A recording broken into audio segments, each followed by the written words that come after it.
What up, guys? What's going on? Welcome to episode number 14 of the Spun Today podcast. I'm your host, Tony Ortiz. Thank you very much for listening. What's up with the sound here? It sounds a little, listening on my headphones, and it sounds a little weird, like a little wiry, like a weird humming sound, probably like cheap wires or some shit that I gotta figure out. Alright, that sounds a little better. Alright, guys, welcome to the episode number 14 of the Spun Today podcast. As promised, finally, better late than ever. This is the audiobook version of my latest short story, which is Ball and Chain. I recently tweeted out the link to it, to the short story, and you guys can find that on my Twitter feed at Spun Today, or just go directly to my website, spuntoday.com/short stories, where all the short stories are, and /ball and chain for this one in particular. And it's my latest one. Again, it's nothing great, obviously, but it'll get there eventually. Gotta go through the motions, or not go through the motions, but put in the work and get through the shitty stuff, right, to get to the good. So endure with me with the shitty stuff. Follow me on this journey to what should eventually be some decent writing, or at least a writing that I could be proud of. Not that I'm not proud of these, or this story in particular, because I got it done in that sense, but I have no delusions of grandeur. I know it's nothing too amazing, but you guys check it out, listen to it, or read it, or both, and let me know what you guys think. Give me some feedback. Give me some constructive criticism. Save the douchey comments for yourselves, and we'll keep this thing going. Keep this moving. Now, just to give you guys a bit of a background on where this particular story came from in the previous podcast, and I'll go a little more into it now. This came out from an exercise. Excuse me. This story was born, I guess, from an exercise in Stephen King's book or memoir on writing.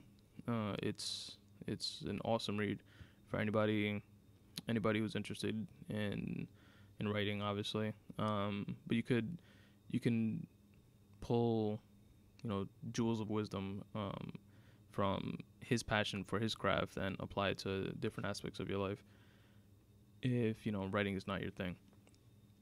But it's kind of like a textbook. I've seen it described as, and also at the same time it's a memoir of his life, a textbook on the craft and the process of writing, and how to not how to do it, but the way he does it, and has done it successfully, and also life's memoir on his journey throughout his journey on writing, or throughout the process of being the writer that he is today. So anyway, he in the book puts forth an exercise for everyone to do, for the readers to do, which is taking a typical story that we've seen dozens and dozens of times in different movies and shows, or have read in different books, of I'm going to paraphrase here because I read the book a few months ago, so I don't remember it exactly, but pretty much it is about a couple in a shitty, dysfunctional relationship. The husband in the relationship, or boyfriend, I think it was husband actually, is abusive, and in the beginning, everything was all peaches and cream and everything was cool, and they got along well. They had a kid, And once they had a kid, uh, things started going awry, and he started being abusive towards her and towards the kid, I think. And uh, pretty much she, to get away from him, decided to file for divorce, and then eventually a restraining order. And he winds up one day violating the restraining order, which gets him arrested. So he gets arrested, he gets put away, and so she's a single mother now, raising the child on her own. And one day she drops the kid off to a friend's house for a little kid's birthday party or something like that. And she goes home, and it's the first few hours that she has to herself, that she has some time off for herself. Pops open a bottle of wine, takes a sip, and turns on the TV. And she's watching TV, and she sees that there was a prison break, and two of the suspects were, or there's a prison break of three of the prisoners, and a guard was killed in the process, and two of the prisoners were apprehended after the fact, but one was still at large. Then she's sitting there, amazed and taken aback by the whole thing, and she then this like feeling comes over her, where for some reason she like knows, like in her gut, that the guy that's at large is her ex-husband. And then lo and behold, she hears like footsteps coming down the stairs or something like that, and it is him, and he's there in the house. And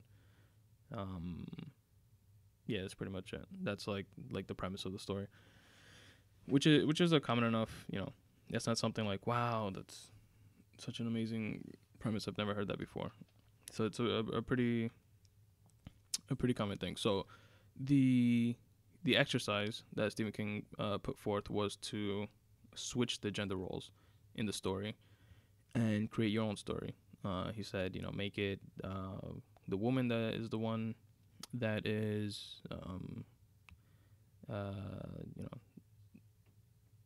abusive, or beating the guy's ass or whatever, and that type of thing. Or she's like a psychotic chick that winds up maybe not necessarily in prison, but in an insane asylum or something.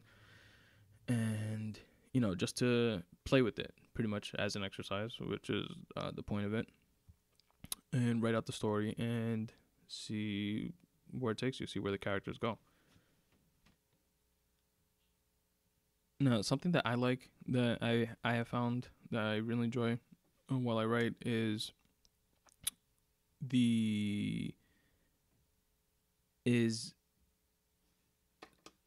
figuring out like who the characters are and where the story goes. And it's not things that are necessarily all predetermined. You might have some like bullet point ideas in your head, and then as you write the story, shit just starts happening. It's like cool. It's like you're like uncovering it. And he touches on it by describing it. Stephen King does in the book, by describing it as you being a archaeologist, I think he said, or paleontologist. I don't remember like whichever one like fucks with like bones and fossils and stuff like that. And he said it's like the story's already there. What you're doing as a writer is being very, very careful and diligent in using your little paintbrush thing to take the dust off and uncover the fossil. And the more time you take with it, and the more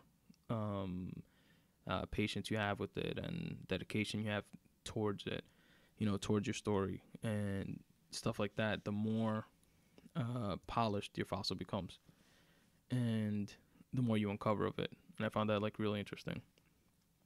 And with this exercise in particular, like I mentioned in previous episode, or last episode I think it was, the set out to write this as a short story, which it technically is. But it turned out to be like the longest short story by like almost double that I have ever written. Prior to this one, my longest short story was like 5, maybe 6 pages, if I'm not mistaken, long. And by pages, I'm saying speaking like a Microsoft Word, single spaced, fucking 12-inch font, Times New Roman, or whatever. Like the basic like school type guidelines or whatever. Like when you're writing an essay. And this one, so like 5 or 6 pages was like the longest I've ever written. And this one wound up being I think 12 pages. 12, maybe 13? No, 12 pages. So, and I didn't obviously intend on that. But it's just something that was happening as I was writing the story. The characters were developing and like coming out, and I was like getting to know their personalities better, and their what they would say and what they would do, and getting to know them as characters better. And that part of the process is really fun for me. So yeah, and that's where the story came from. So in this one, I did make her the main character, Sarah, being it starts off with her being arrested, and she's in prison. You're not sure for what yet. Then she has a couple flashbacks, and she that pretty much like she has like flashbacks to her sentencing. So she's like in the courtroom, and the judge is saying what she's getting convicted for and shit like that. So that's where you find out. And then she winds up sleeping with a guard and manipulating him to like get out of prison. And then winds up, I'm not gonna give away the ending or anything like that, but take a listen and let me know what you guys think. Again, with this one, I added some sound effects, and as you guys know, I don't edit the like the free writing session podcasts or any of the regular podcasts, or the intros and outros or anything like that. But this portion, like the actual whatchamacallit, the audiobook version, I do edit, which is a fucking bitch. I hate doing that. But I'm trying to put, make it fucking quote unquote professional or whatever, and I love it once it's like a finished product, which it doesn't sound great or anything like that, but again, that's all part of the learning curve that's going on here, both the writing and podcasting and audiobooking, whatever you call it. And to make it a little more entertaining, I throw in some sound effects and stuff like that hopefully flow well with the story. You guys can give me feedback on that, and let me know what you guys think about that also. Just to give you guys a heads up, I wasn't sure this story has 2 footnotes in it, which is where where the flashbacks happen. And I wasn't sure. I got the idea for footnotes to like enhance and give more depth and like color to the story from Juno Diaz. From, I believe it was from, well, definitely from the Brief Wondrous Life of Oscar Wilde. And also, if I'm not mistaken, he also had footnotes in his short story compilation, Drown. But yeah, I thought that was a really cool tool to use, like footnotes that, for things that you want to explain but don't necessarily like flow into the story the way you're writing it. Footnotes could be really helpful when it comes to that. So I used 2 footnotes, but now translating it into the audiobook was kind of I didn't know how, so I just came up with, for the footnote version, for the footnote parts, I have like this like little like background music, kind of, and I say footnote number 1, and before I say that, like the background music starts.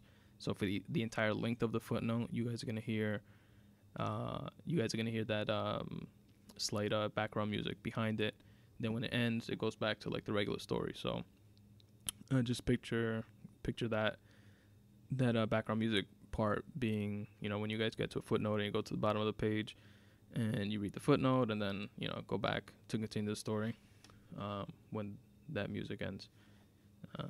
And let me know what you guys think. That's the best way I could think of to try to put that across on a short story. I'm not sure if it's done that way professionally or how it's done, but that's what I came up with. So let me know what you guys think about that. And to let me know, you guys can reach out to me on my email directly, spuntoday@gmail.com. You guys can go to my website, spuntoday.com. I'm fucked up my own website. spuntoday.com/contact. And on the contact page, you can fill out the contact form, and that shoots me over an email directly as well. You guys can follow me on Twitter and on Instagram @SpunToday. Oh, on Instagram, I actually put a picture of part of the process of writing the story. Just trying to make sense of the timeline of it, because like throughout the story, you write shit like, 3 months ago this happened, 6 months ago that happened. Oh, remember 2 weeks ago when we did this, or 3 weeks from now we're gonna do that, and stuff like that. So I kind of like couldn't visualize it all together in my head. So I like printed out all the pages, and I actually got this idea from, I think, Robert Greene does something similar to this.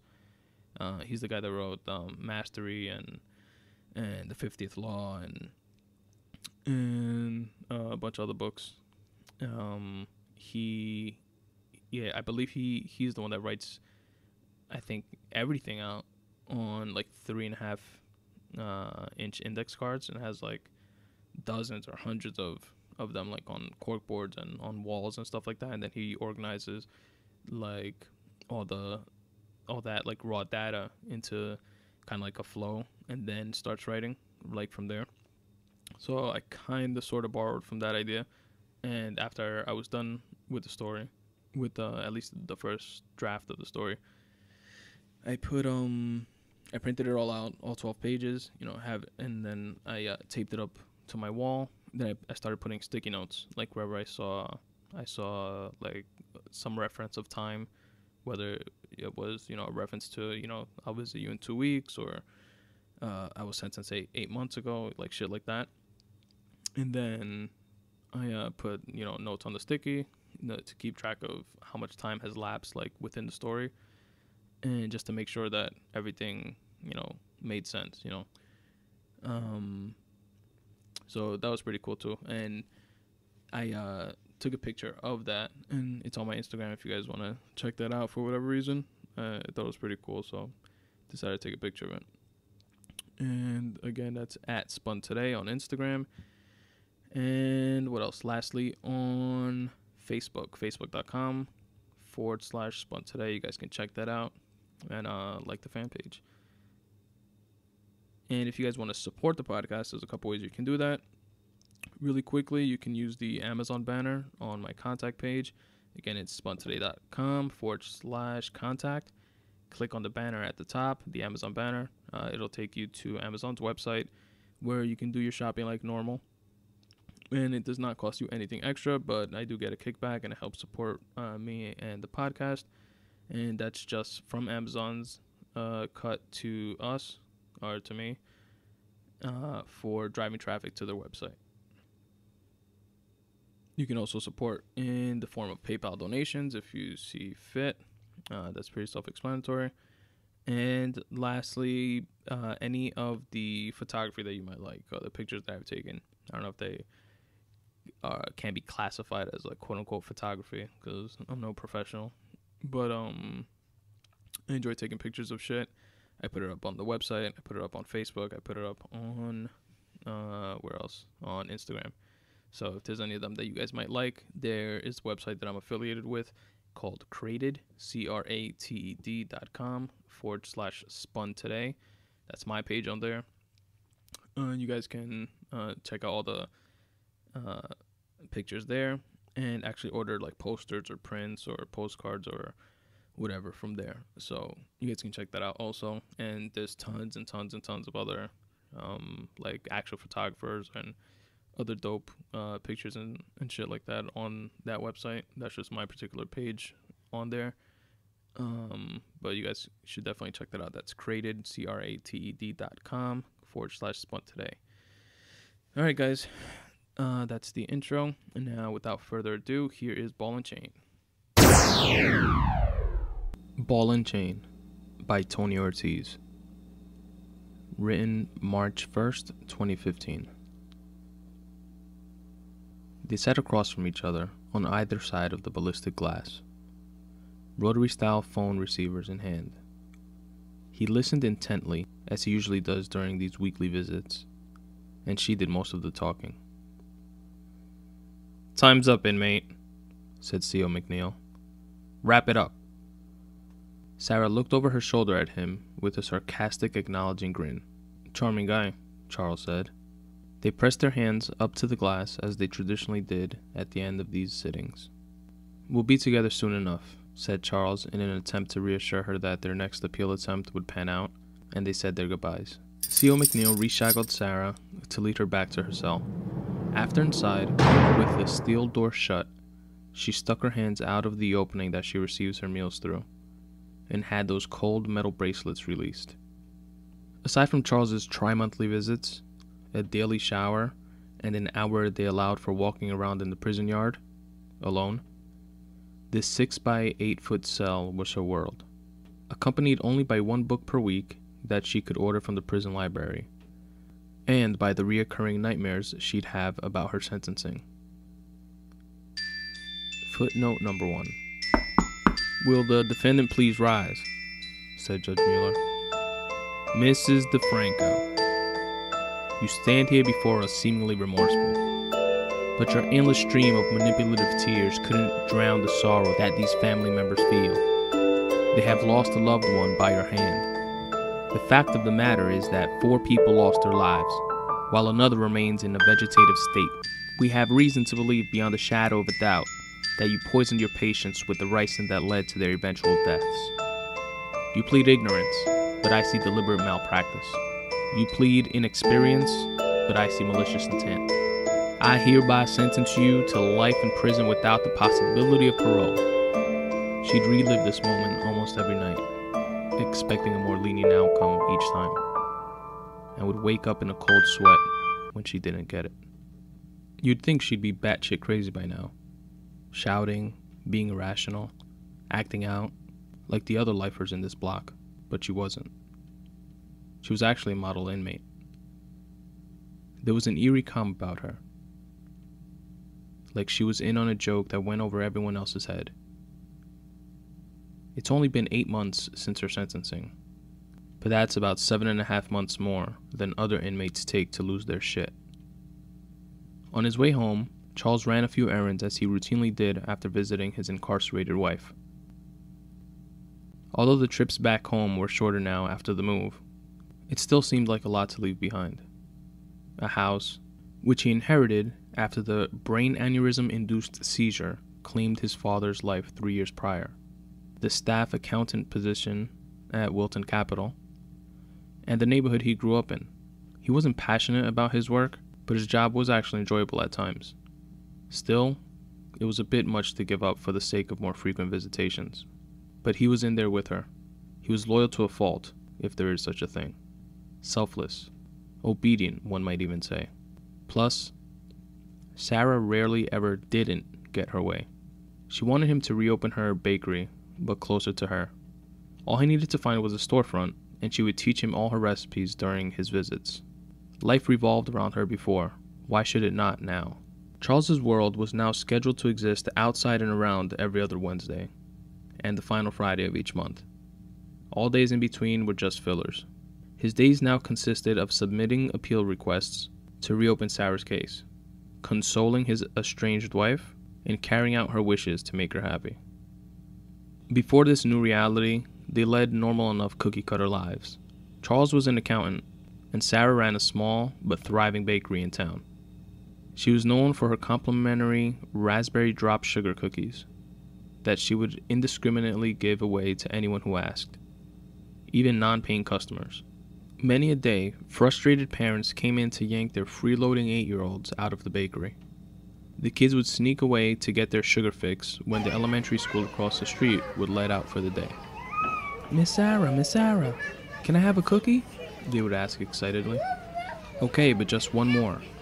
I wouldn't want to ruin your supper," she responded while giving them a playful wink. She was loved. Even the aggravated parents would take one of these delicious, bite-sized sugar cookies to go when they came to get their kids.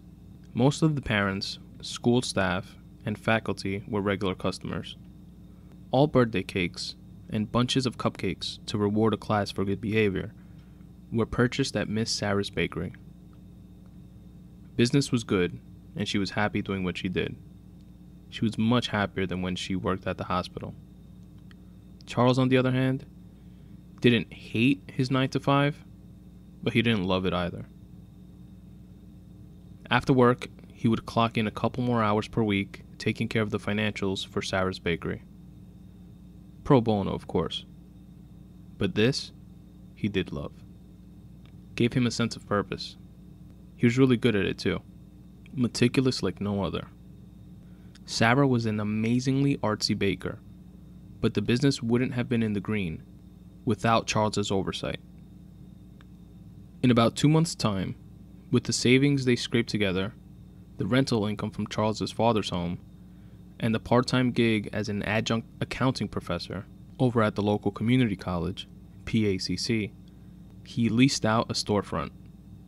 Her determination and his tenacity were making the dream of Sarah's Bakery 2 come to fruition. It was about a quarter of the size of the original, but meant the world to her. Her happiness was his main priority, so he shared in her elation. On that Wednesday, she gave him detailed instructions on how to set up the place, what equipment to order, paint, decoration, and just general organization. It turned out to be a cozy little bakery, a mini replica of its predecessor. In just under 3 weeks, he brought pictures in to press up against the bulletproof glass. She loved it. She was very pleased. Charles learned a couple of her muffin recipes, corn and blueberry, and a handful of recipes for assorted cookies that same day.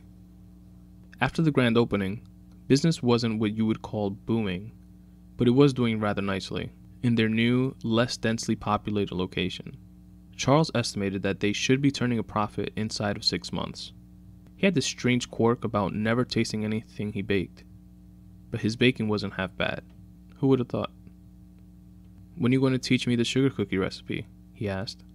"I think they'll be a hit again." "In time, hon, and I know they'll be," she responded. "I just don't want that to be the primary reason customers are coming in this time. We need to win them over first, and we will." They were both right. Midway through month 4, Sarah's Bakery 2 was in the green, barely covering all of its costs, but building up a loyal client base and turning a small profit nonetheless. "It's time to debut our raspberry drop sugar cookies, babe. And I'm so proud of you, by the way. You're doing a great job," she told Charles. "We're doing a great job, babe," he corrected her. "You know this doesn't exist without you. So tell me how to make those delicious bites of bliss." "You can't be upset with me," she told him. "Upset? Why would I be upset?" Charles asked. "Because I never told you about my secret stash," she said.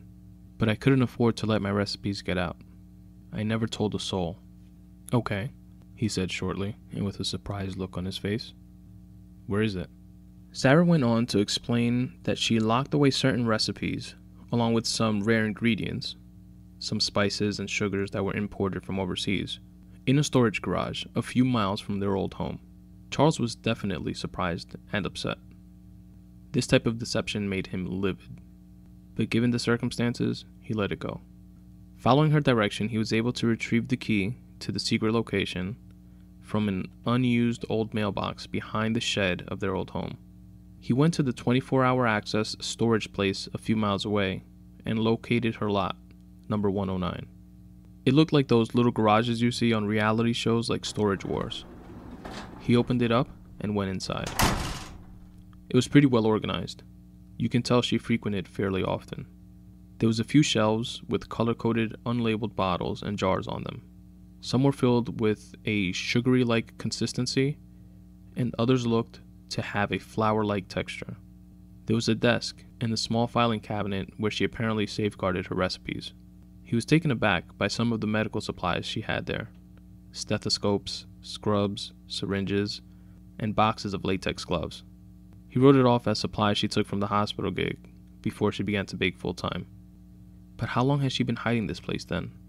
It's been a long day, filled with information he was still processing. So he decided to call it a night and get some rest. He went home and to sleep. Tomorrow would be another day. Charles was upset about Sarah's secret place, but knew he could never stay mad at her. Still, on his next visit, the final Friday of the month visit, he let her know he wasn't going to make it to the next one. She knew his passive aggressiveness all too well, and without skipping a beat, she told him what he needed to hear in order to go through the motions of his little revolt a bit faster. She pouted and batted her ocean blue eyes at him, and in an innocent little girl voice asked, "Why, baby?" "Because the fall semester starts in 2 weeks, and orientation is a bit earlier than usual. With most of my time dedicated to your bakery, our bakery," she interrupted in that same manipulative voice. He continued, "I haven't been able to put a lesson plan together yet." Sarah gave him a sad face through the double-pane glass, and Charles cut his eyes away in dissent. "I'm so proud of you, baby," she told him. "You're juggling so much. I'd be lost without you.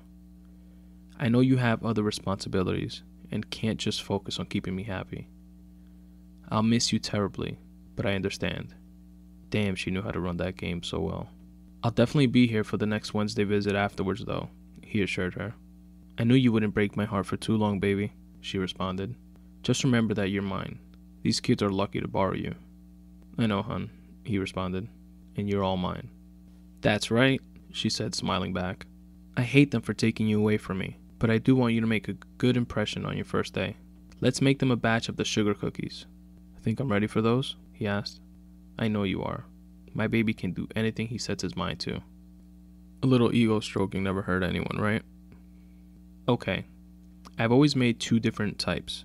They taste similar enough, but one uses more of the high-end imported ingredients and is usually for special occasions. The other is just as good, but less costly to make.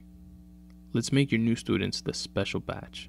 She went on to meticulously explain the 2 different recipes, having him repeat it to her several times to make sure he knew the right combination of color-coded jars. "Okay, I got it," he said, frustrated.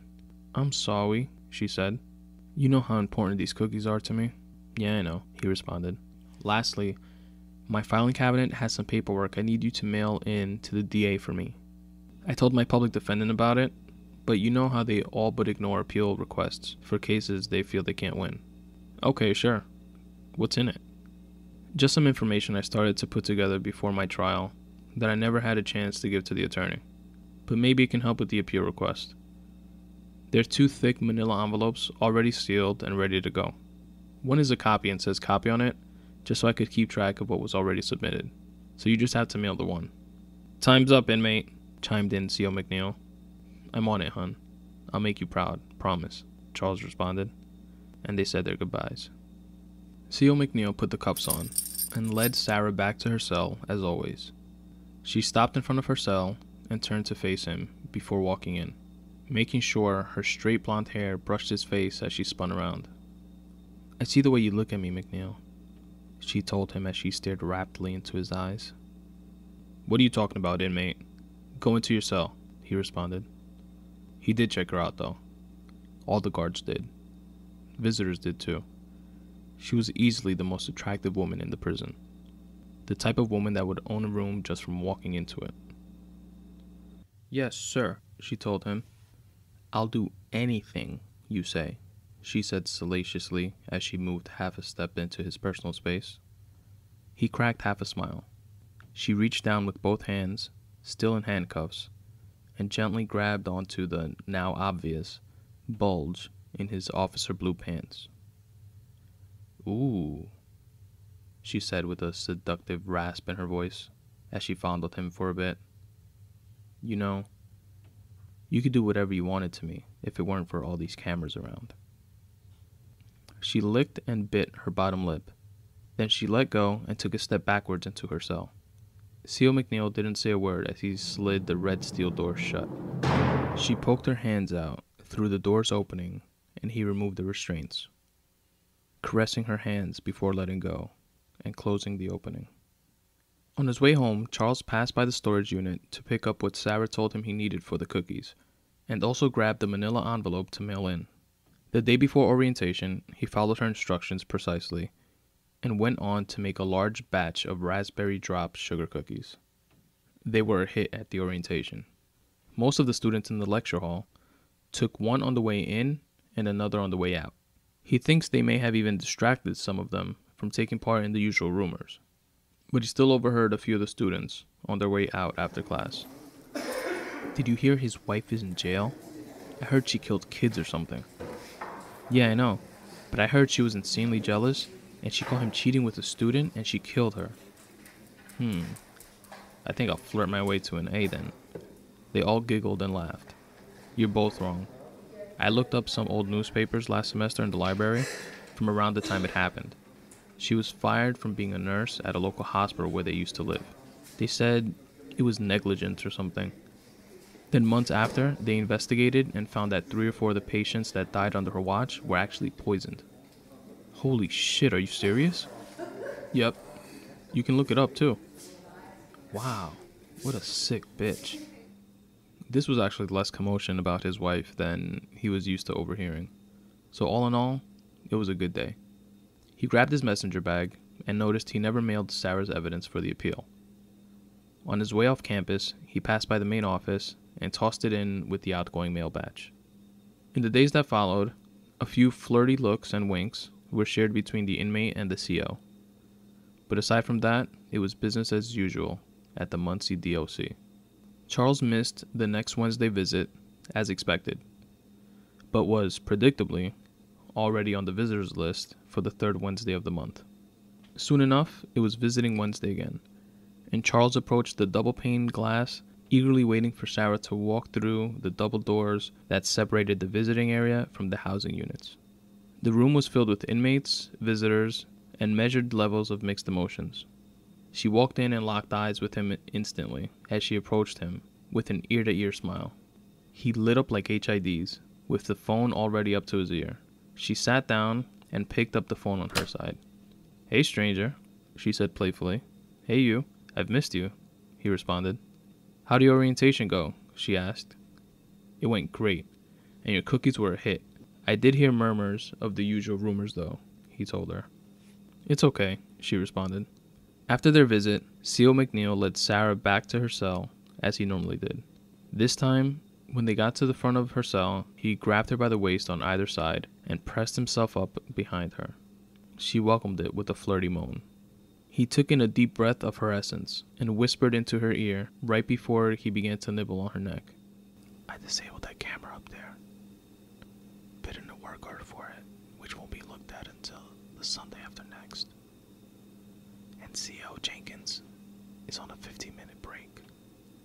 What was it that you were saying about me doing anything I wanted to you? Sarah turned around to face him, with a mischievous smile on her face. She used both hands, which were still cuffed, to grab McNeil by the belt and pull him into the cell with her.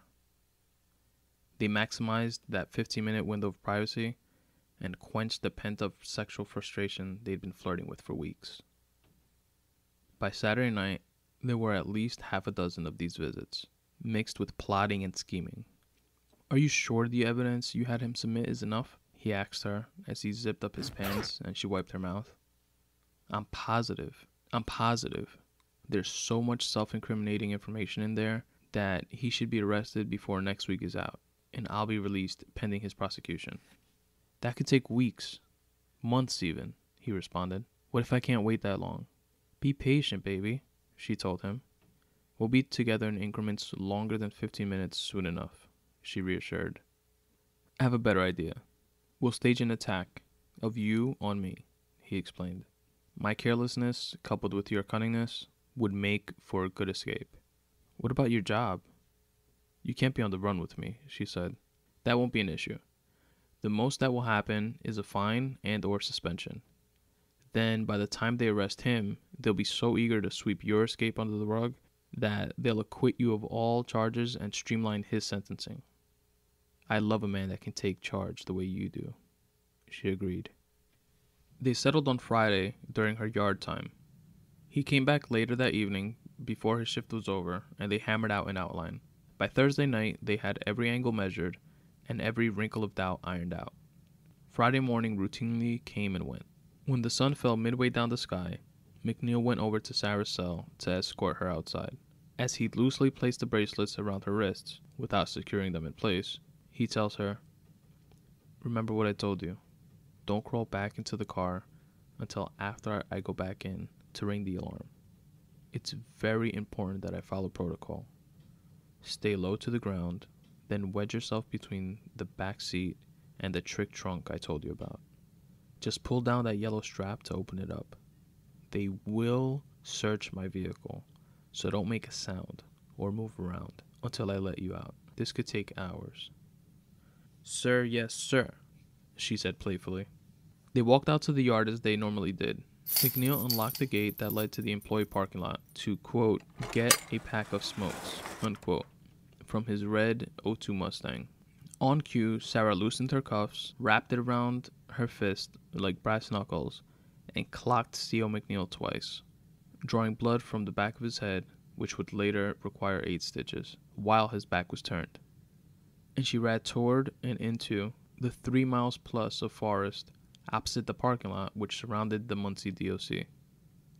McNeil eventually sat up and stumbled through the mess hall, with blood trickling down his ear and neck, into the CO control room to sound the alarm. "Inmate escape!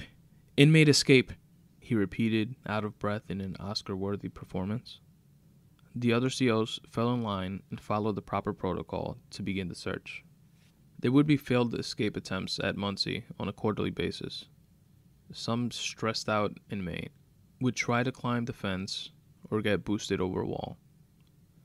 But it would always end the same way. The dogs would sniff them out of the bush, and they'd spend a month in the hole. Not this time, though. By the time Warden Glenn came down to give the search order and speak with McNeil about what happened, Sarah had safely crawled into the back of the Mustang, entering from the far side, away from the camera, and wedged herself into the concealed compartment, which was scent-proof. McNeil purchased the car from the PAPD repo auction. The previous owner was a, quote, importer-exporter, unquote. After an exhaustive search that yielded no results, including the thorough search of all employee vehicles in the lot, Warden Glenn interrogated C.O. McNeil one last time, while the prison nurse finished stitching him up. "The media is going to have a field day with this. How could he be so fucking careless?" "I was attacked, boss.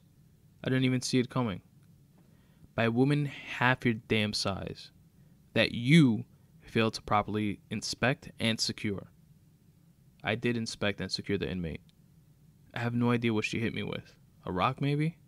"A rock wouldn't cause a wound this narrow and deep," Nurse Kelly chimed in. "Regardless, this happened on your watch. You can't be trusted to do your job properly right now. And we need to show a swift and precise response to this situation for when the media gets a hold of this." "I understand, boss," McNeil responded remorsefully. "You're suspended for a month without pay, effective immediately. Upon your reinstatement, you go into 2 weeks of inmate protocol refresher training, also without pay. Understood?" "Yes, sir. And again, I'm sorry." By the time he finished that sentence, Warden Glenn had already walked out of the room. After gathering a few things from his locker, he went out to his car, opened up the trunk, and placed the box in it. Got in, started it, and off he went as he normally did. After clearing the guard at the Muncie entrance, he pulled over so that he could go back and speak to Sarah. "Babe, I was beginning to think you forgot about me," Sarah responded jokingly. "Do you need anything? I'm sure there'll be a checkpoint further ahead, and we can't risk a camera spotting you, so I can't let you out until we get to my apartment." "No, I'm fine." He kissed her on the lips and closed the compartment back up. There was a checkpoint about a quarter mile after the forestry surrounding the prison. McNeil approached, slowed, and lowered his window. "How's it going, Torres?" "McNeil. Tough one today, huh?" "Yeah, you won't be seeing me around for a while." "They finally get rid of you?" Torres said jokingly. "Not that easily, man. A month and a half, no pay," McNeil responded. "Ouch," Torres said. "Keep your head up, buddy. Shit happens." "Thanks, man. Good night." They made it to the apartment unnoticed and laid low for a few days. Between their 50 Shades of Grayish sexcapades, they would watch television, waiting on breaking news of the escape to materialize. But it never did. The Muncie DOC was under Code Red lockdown. That meant no one in or out. They had a skeleton staff that was housed on premises for a few days and kept every inmate caged 24/7. They'd search for news online and nothing. Sarah also accessed Charles's emails.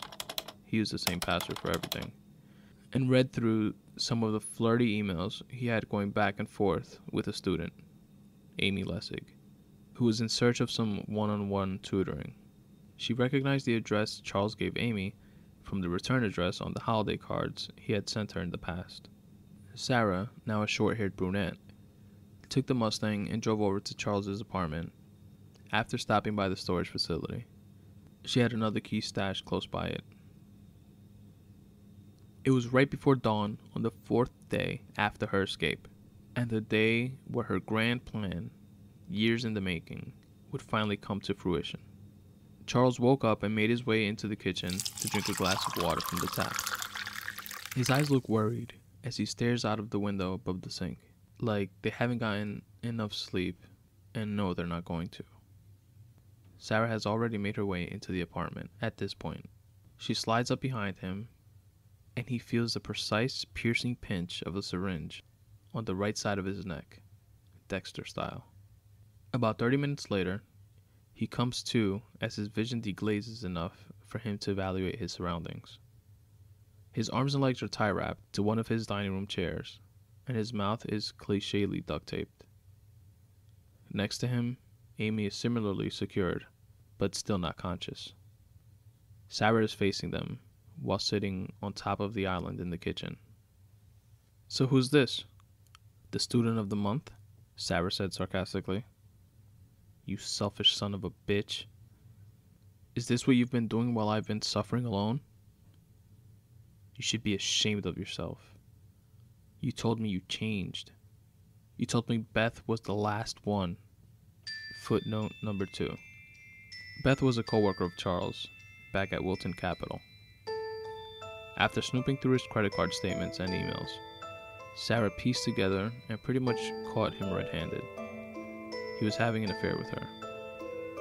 After a brief separation, Sarah wound up forgiving and consoling Charles when she found out that Beth died suddenly of liver and lung failures.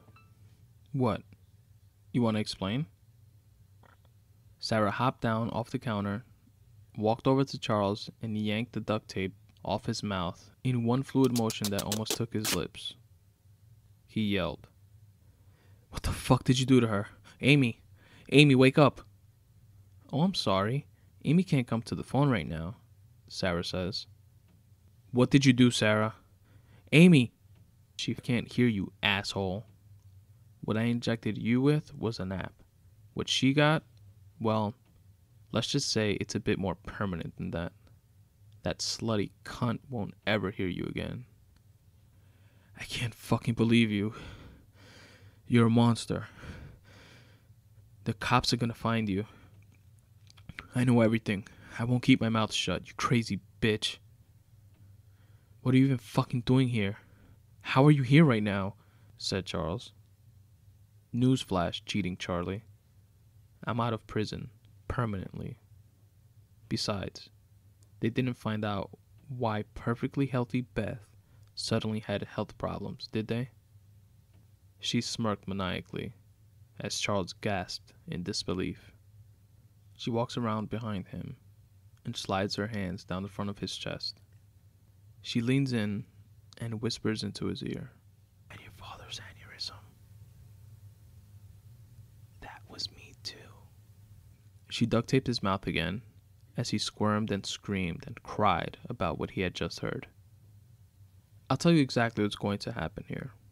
Within the next few hours or so, you'll wake up surrounded by cops that have a warrant for your arrest, based on an anonymous call from yours truly. They'll read you your rights and book you. It will soon enough come to light via the manila envelope that you mailed in for me that you are responsible for each of the deaths that I was convicted for. You did meet me at the hospital for lunches within 3 days of each of the deaths of my patients. Remember that? You used me to finagle connections at the hospital behind my back to get the ricin and the syringes that you use. It was a shame about poor Beth, too. She was tired of being the other woman, and she was going to expose you and your affair. There's the motive for her unexplained death. Should I continue? Did you happen to notice your class size go down for a bit after cookie day? That's because you began experimenting on students by dosing them with non-fatal portions of ricin. Oh wait, but there's nothing here in this apartment linking you to any of this, right? Oh yeah. You also gave them the location of the storage facility you've been going to fairly often, which has syringes like these and dozens of containers with different levels of ricin doses. And the best part, your fingerprints, and only your fingerprints, are all over the place. And little Amy here, her death will be the cherry on top for them to build their case. As for me, it won't matter that I've slipped out of jail a bit sooner than expected. It'll all be swept under the warden's rug. Over at Muncie, Warden Glenn was on the phone with the district judge. "I'm calling in a favor, Terrence." "Again?" the judge responded. "How much leverage do you think you have with me exactly?" "Enough to call this in. And trust me, the alternative would be worse for all of us. All I need is a signed arrest warrant and your word on a swift, no jury sentencing," said the warden. "Even if I was willing to cut through the red tape and expedite this, you know I can't give you an arrest warrant without PC. I'm looking at all the PC you'll ever need, in the form of a full confession letter along with corroborating evidence, which my guy is already checking out," responded Glenn. "Okay, so why not go through the proper channels?" the judge asked. "It's better you don't know," responded the warden. "I'm not sure what you think I owe you for introducing me to your buddy with the underground casino and massage joints, but it's definitely not enough to get you a blank check in the form of an arrest warrant. So tell me, what's the urgency about?" "Judge, there was an escape a few days ago." "A successful one?" the judge asked, surprised. "Yes," Warden Glenn continued. "Remember the nurse that killed a handful of patients last year? Her. But if this confession from the husband and evidence checks out, he's taking the rap for all of it, and more." "And you buy this bullshit?" the judge asked. "Seems a bit convenient." Belief isn't a requisite. Belief isn't a requisite for my job, Judge. If it checks out, it checks out. She'll be released, he'll be sentenced, and nobody will be the wiser. "Okay, Glenn, you have a verbal arrest warrant granted. If this blows up in your face, I won't back up or document this, though," said the judge. "Don't worry, Judge. We'll clean this up on our end.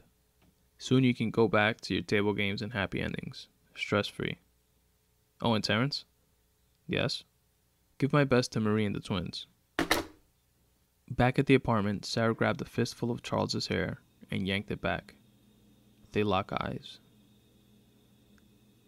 "You did this to us. Don't you forget that," she told him as she leaned in and kissed him on the lips over the duct tape. She squeezed a few drops from the syringe as she flicked it, and then shot it into his neck. "Sleep tight, baby," she whispered. She tied Amy's wrists to the headboard in the bedroom to make it look like an intense sex scene gone awry. She made sure his fingerprints were on the ricin needle. And then she vanished. He came to as his apartment was being raided for his arrest. He tried to explain, but they saw it as resisting, and they clubbed the back of his knees, dropping him to the ground, and they cuffed him. 8 months later. Charles laid on a cot in a cell not dissimilar to the one Sarah was once in, reading The Count of Monte Cristo. A prison guard approaches. "DeFranco, you have a visitor," said the guard. But Charles didn't respond.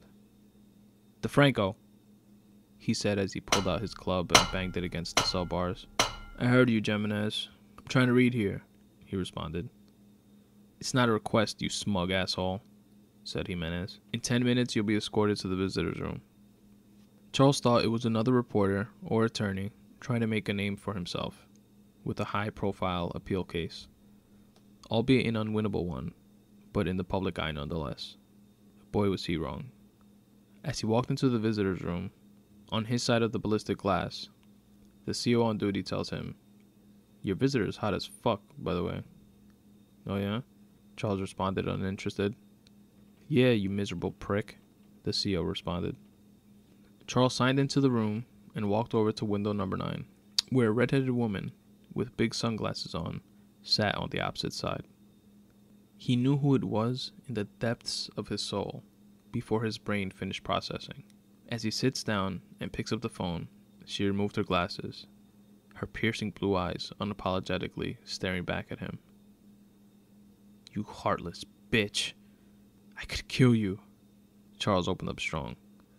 "Oh, Charlie, so much aggression. Haven't you done enough killing already?" "What would your father think if he saw you this way?" Sarah responded. "You're a sick, evil person. How do you have the gall to show your face?" "I just didn't want you to worry about me, darling. I wanted to let you know that I sold the house and I'm moving to Florida." "What? My father's house?" "You didn't. You couldn't," Charles responded in disbelief. "My house, actually. Remember how transferring the deed into my name would benefit my appeal?"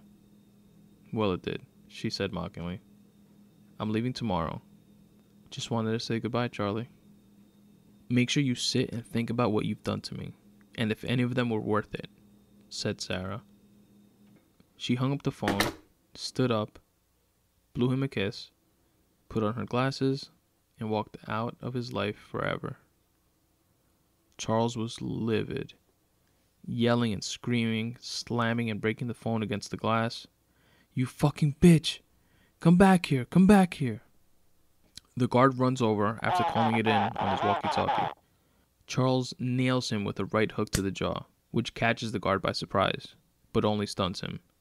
The guard pulls out his club and jams it into Charles' stomach, and then elbows him in the nose. 2 other guards rush in and help wrestle Charles to the ground. He's still irate. "It was her. She was here. It wasn't me. God damn it. Listen to me," he yelled out as he cried from passionate rage and physical pain. The nurse was called and comes in with a syringe that they used to sedate him. He wakes up in a slightly bigger room, restrained to an unfamiliar bed. The time that has lapsed between is a mystery to him. Has it been hours, weeks, months?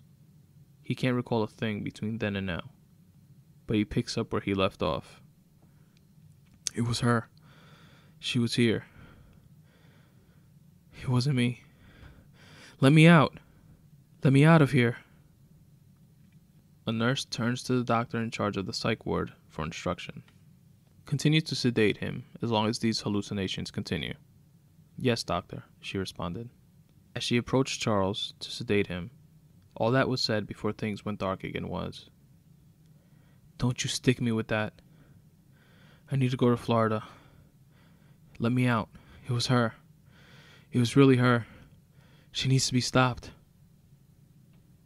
Hours later on Interstate 64, a red-headed woman could be seen alone at the wheel of a red 2002 Mustang, flowing through the traffic carefree, heading towards Florida. with all that she needed in the trunk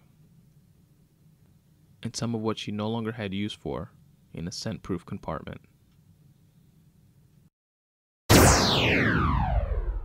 And that's it, guys. That's the episode. That's the audiobook. I hope you guys enjoyed it. Definitely let me know what you guys think. Go to my website, www.spuntoday.com/contact. Reach out to me there. You guys can shoot me over an email as well. If you don't want to fill out that contact page sheet thing, just shoot me over an email, spuntoday@gmail.com. And also you can comment on the actual short story. If you guys go to spuntoday.com/short stories/ball and chain, there is a comment section at the bottom, and you guys can like the story, you guys can share the story, do all that good stuff. And let me know what you guys think. Let me know if you guys like the story, and also try the exercise on your own. Like I said in the intro, this is an exercise put forth by Stephen King in his book On Writing, Memoir of the Craft. And you guys, if you haven't read that book, you should. It was pretty awesome. I really enjoyed it. And you guys can get that on Amazon, which is where I got it. And if you do so and want to support the podcast at the same time for me putting you onto that book, you guys can shop on Amazon through the Amazon banner on my website. It does not cost you anything extra, but it helps support the podcast because Amazon kicks back a few pennies on the dollar just for driving traffic towards their website. The Amazon banner can be found at spuntoday.com/contact on the top middle of the page. It should be a white, black, and or orange banner. It changes color every time you go on it. And what else? Absolutely. Rate and review. Please rate and review the podcast on iTunes and or on Stitcher. If you guys don't mind, that would be the best way that you guys could help support the podcast and help this thing going. Not that it's going to stop, because I really enjoy doing it regardless, but just to get a bit more exposure, put more people onto it, and help this collective journey of betterment continue and go forth. And of course, follow me on Twitter at Spun Today, SPUN Today. Also on Instagram at Spun Today, and like the Facebook fan page, facebook.com/Spun Today. I think the page has like 3 likes right now or some shit like that, which is pretty pathetic. So go on there, hook it up, like it, tell your friends to do the same, or don't, whatever. What else? Also, there is a YouTube page for the Spun Today podcast where you can listen to this and all other episodes. It's on my website. It's the best way to find it because it's one of those URLs that are like really jumbled up and a bunch of letters and numbers and stuff like that. I can't make it youtube.com/Spun Today just yet, but we'll get there eventually as this thing begins to gain in popularity. Excuse me. So check that out on my website. If you go on my website, at the bottom, there's like at the footnote portion of the website, you can click on the YouTube like play button icon thing, and it'll take you to my YouTube page. Also, I've tweeted it in the past, and I'll continue to sporadically, so you guys can find the YouTube page on my Twitter feed as well. Lastly but not leastly, I want to give a very, very special shout out to my brother David, whose birthday is today, on the day this podcast comes out, March 12th. I hope you enjoy your day, bro. Thank you very, very much for always being my number one supporter by far. I love you. Enjoy your day. As always, guys, substitute the mysticism with hard work and start taking steps in the general direction of your dreams. Thanks for listening.